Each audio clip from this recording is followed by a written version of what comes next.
disciples. De quibus dam morbis discipulorum. And thus, if any babe of thine be ill at ease, look closely first whether this love be not the root of his distemper. Watch also idleness.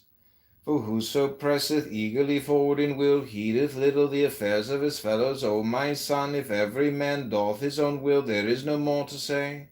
But the busybody nor mindeth his own business, nor leaveth others to mind theirs.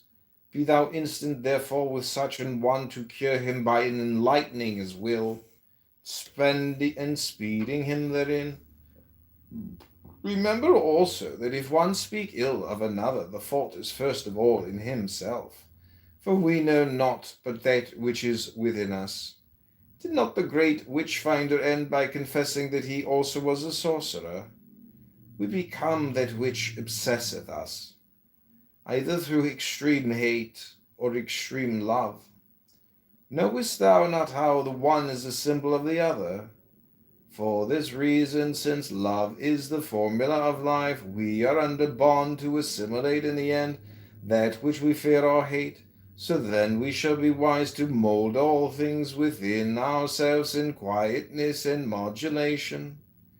But above all, must we use all to our own end, adapting with adroitness even our weakness to the work,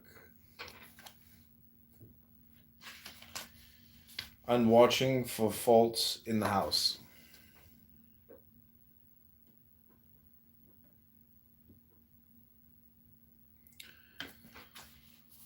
De culpis domi pretendis, therefore, watch heedfully the fault of another, that thou mayst correct it in thyself.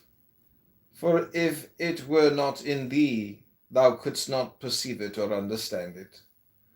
Lo, in thine ecstasy of love thou callest upon the universe to bear witness that to this end alone was it created. It is unthinkable that thou shouldst love another, and incomprehensible that any man should grieve.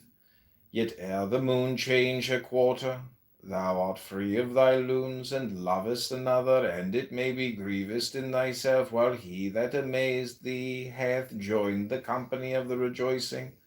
Watch then, and heed thyself, and pay no heed to thy fellows, in so far as they impede thee not. And let this be the rule, for every will is pure, and every orbit free, but error bringeth confusion.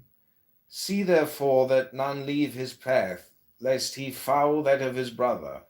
And remember also that with speed cometh ease of control.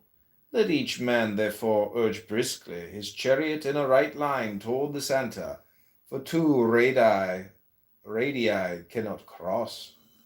And beware most of this love, because it lieth so close to will, that disease thereof easily impereth his error to the whole way of the magician. On the body that is the shadow of man, de corpore umbra homini.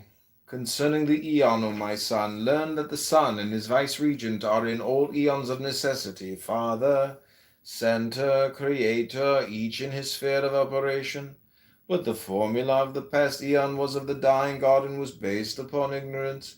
For men thought that the sun died and was reborn alike in the day and in the year, and so also was the mystery of man. Now already are we well assured by science how the death of the sun is in truth but the shifting of a shadow. And in this aeon, O my son, I lift up my voice and I make prophecy. So shall it be proven as to death, for the body of man is but his shadow. It cometh and goeth even as the tides of ocean, and he only is in darkness, who is hidden by that shadow from the light of his true self.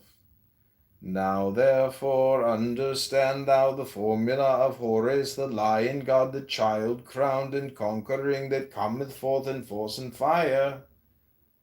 For thy changes are not phases of thee, but of the phantoms which thou mistakest for thyself.